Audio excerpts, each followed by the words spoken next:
Welcome to Subramani.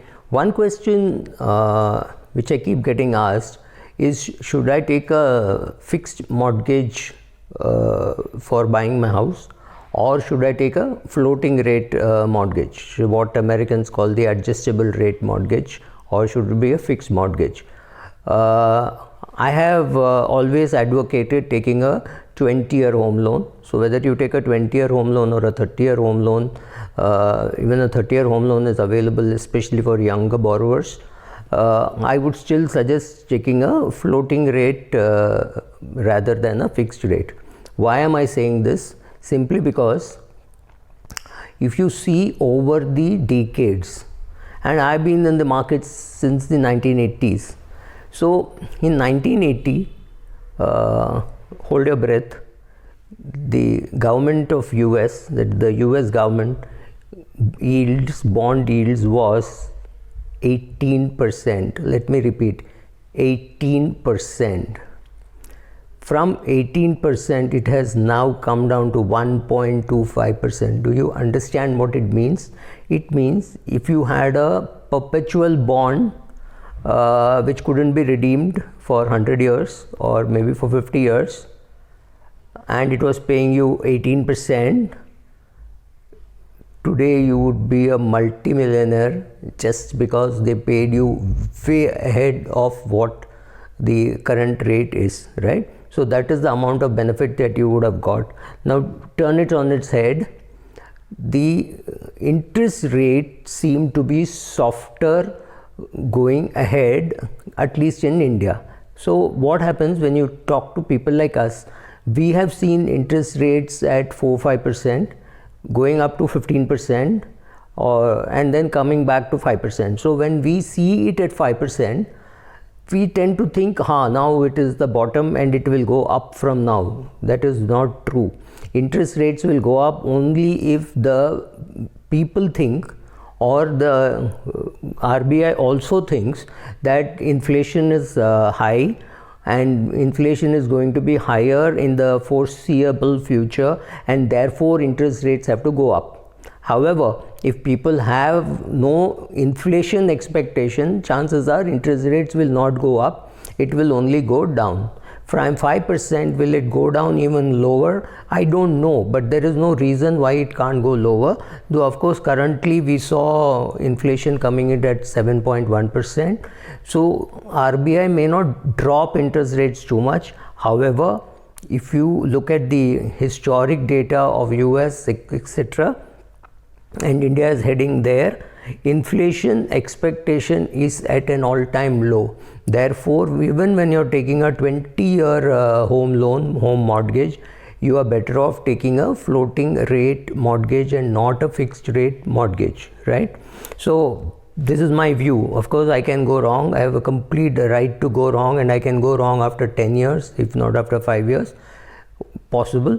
But is it possible that interest rates can go up? Yes, of course interest rates can go up. Will it go to 8-9%? I think that seems to be the ceiling. I don't see inflation going back to 13-14% and therefore interest rates going to 15-16%. I don't see that happening, at least not in the near future, and at least not for the next 5-6 years.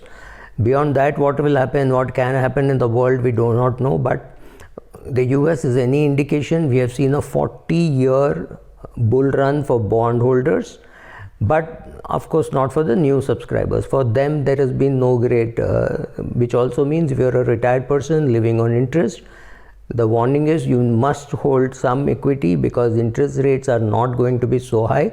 But the advantage is inflation is also not likely to be so high. If inflation is high, then interest rates will go up, right?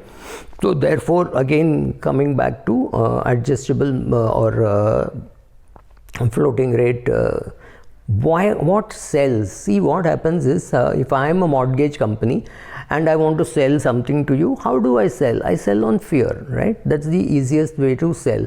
So I tell you, sir, now interest rates are low, please lock it in. You know interest rates will go up, right? So whether you know or whether he knows, it's a bluff.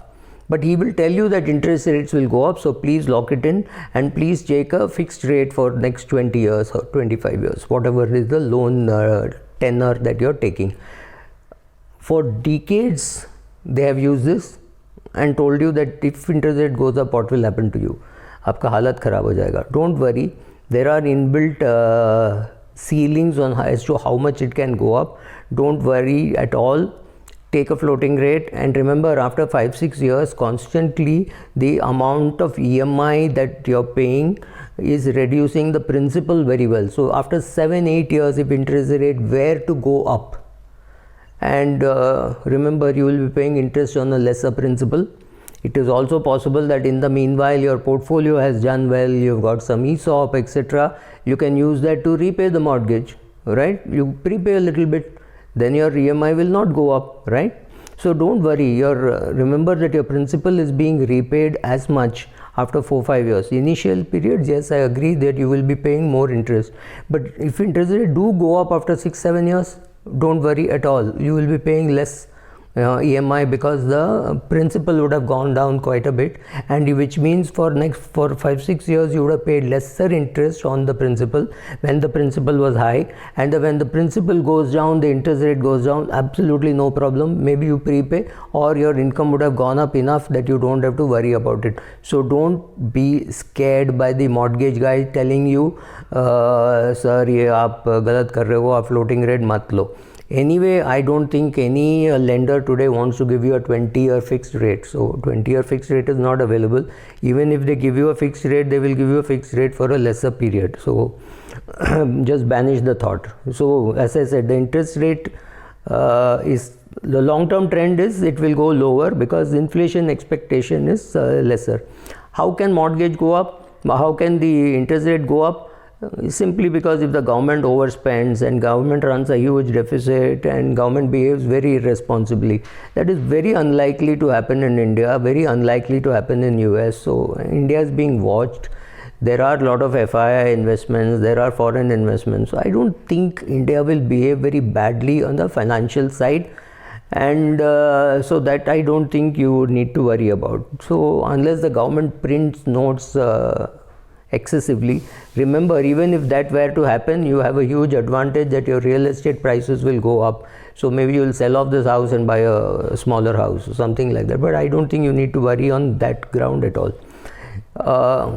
Also remember that I have done a video on the yield curve always going up. So the longer term yield curve will always be higher. So if you were to borrow from me for one day, I'm very unlikely to charge you any interest. But if you were to borrow from me for 5 years, 10 years, 30 years, obviously I'll charge you some interest. So obviously longer the period, the greater the interest that I will charge. So obviously when you take a 20-year loan or a 25-year loan, the rate of interest that I lock you in might be much higher than what I would lock you in for a 5-year loan or a 7-year loan. So find out which is the rate which is the most attractive and take that. Don't worry too much. By the time the housing prices may have gone down or may have gone up, it shouldn't matter to you. Your income would have gone up, and that time you can always refinance it. Don't worry about asset liability mismatch.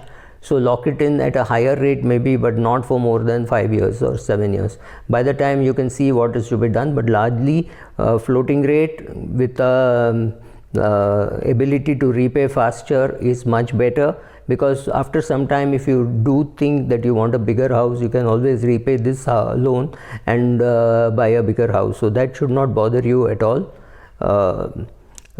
Try to match the length of stay. What happens is people, in my previous house we stayed for 55 years, or approximately that is the number of years that we kept the house. Maybe we stayed in it for 52 years. So now the tenure is likely to be lower because younger people are buying, and younger people may shift jobs or things like that. Mobility is different.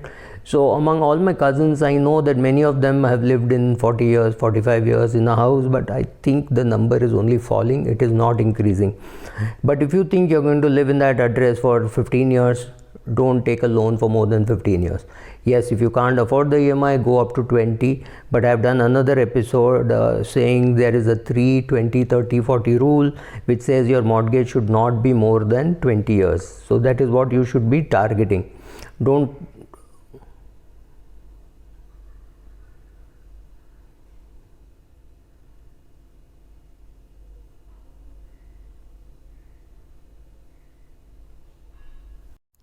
So in another video, I had explained why you should take only a 20-year loan, because a 20-year loan is a greater stretch than a 30-year loan.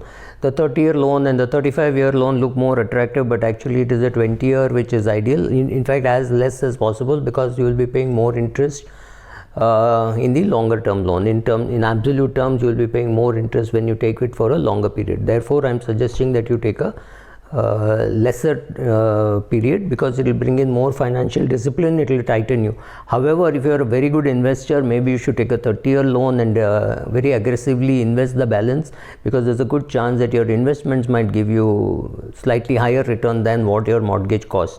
Suppose your mortgage costs you 8% or 7, let's say 7%, which is the best which you can get today, and the return on equity for you is about 11%, then you're talking of a 3-4% differential over a 20-year period. That's going to be amazingly huge.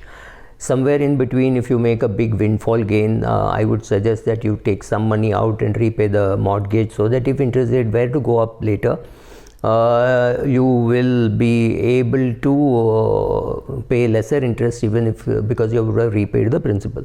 But one more thing is, when interest rates go up, please understand, it means a country is booming, country is doing well, therefore interest rates are going up. So good chance that demand for your labor, demand for your house, everything will go up. So in an inflated economy, your house will fetch a better price. So at that stage, you can decide what you want to do, but your loan should not worry you, because you have other investments also. You can take off some money from those investments and repay the loan. That is something which you can do. But I like the financial discipline that this EMI imposes on some couples who need it. There are some husbands who will not save money at all, and there are some wives who will not save money at all. For such couples, this compulsory EMI payment is a very good way to push them into saving stroke investing money for repaying a house.